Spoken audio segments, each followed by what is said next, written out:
Hello, fellow ambitionists, and welcome to Goal Accomplishment Made Easy, the podcast. I'm your host, and this is where we turn your ambitions into actionable plans. Through proven strategies, personalized goal roadmaps, and a focus on progress, I'll guide you in breaking down big goals into milestones you can achieve. Each episode delivers practical tools to help you stay on track and make real progress towards your goals. Ready to start accomplishing? Let's dive in.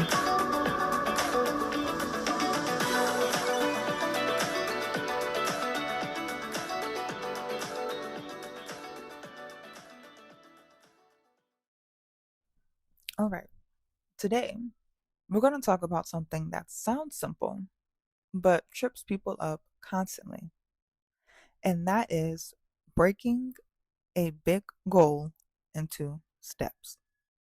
Because most people don't fail at goals, they overthink them into inactivity. They either plan nothing and feel lost, or plan everything and never start, and neither works. So today, I want to show you how to break a goal down just enough to move forward without creating a 47-step plan you never look at again. So, here's the first thing you need to know. A big goal does not need a perfect plan. It needs a clear sequence. Most people confuse planning with sequencing. Planning tries to predict everything that might happen. Sequencing decides what needs to happen first, then next. That is a very different mindset. So if your goal feels overwhelming, it's usually because you're looking at the entire thing at once instead of identifying the next executable piece. So let's fix that, okay? Before you break anything into steps, you need to be clear about what accomplished actually means.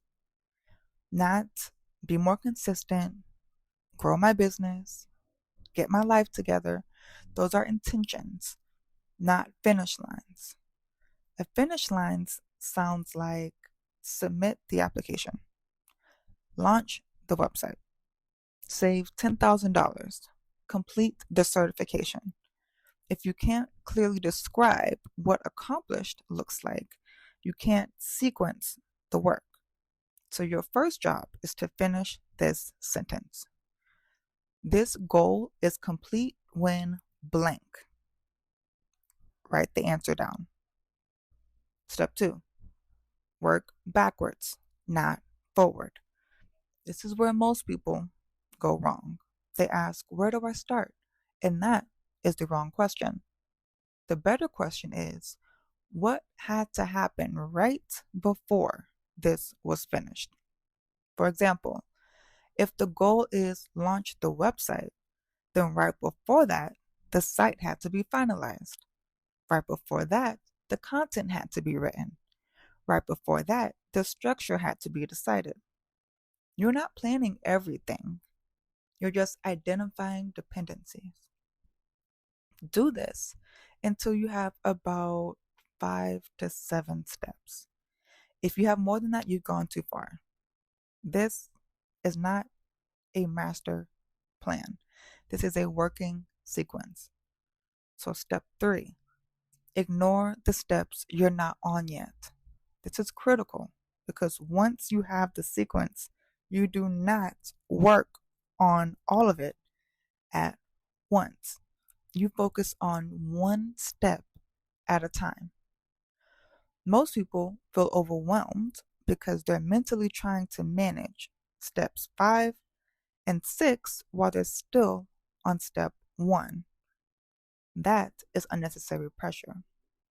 You only need clarity on the current step and what done looks like for that step.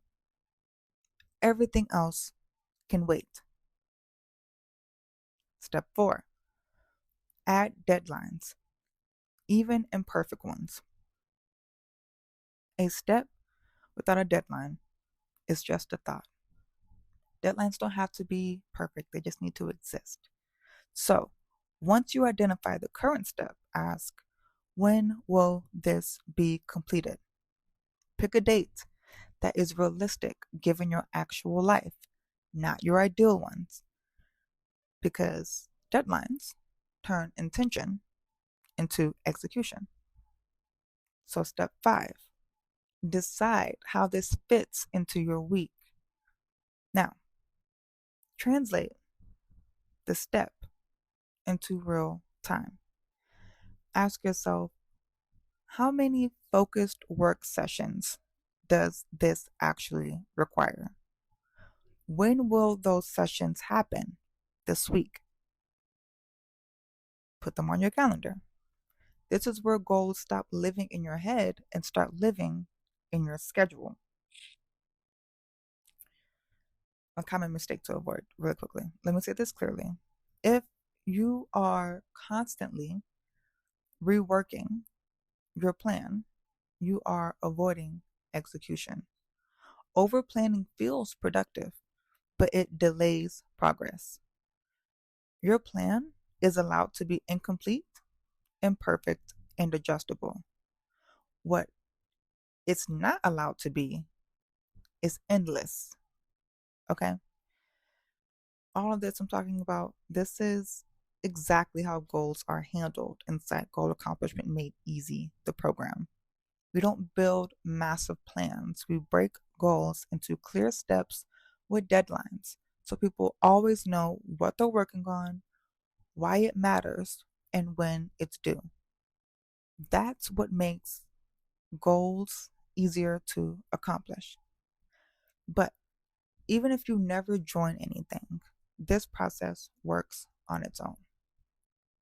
So, before you end this episode, do this. Number 1, write down one big goal you're actively working on.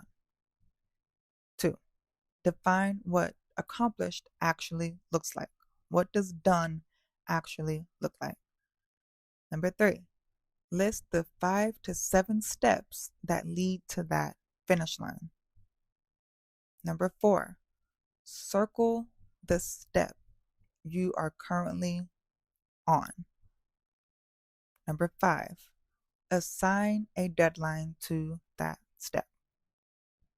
And number 6, schedule the time to work on it this week. That's it.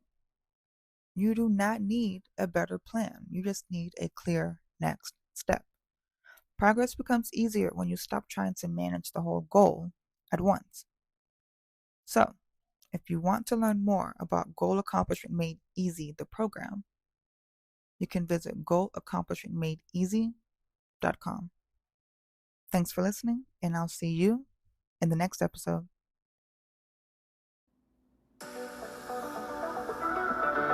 Thanks for tuning in to Goal Accomplishment Made Easy, the podcast. Stay committed. Keep taking those small daily steps and watch your goals turn to reality. For more resources and personalized support, visit goalaccomplishmentmadeeasy.com, and we'll see you in the next episode.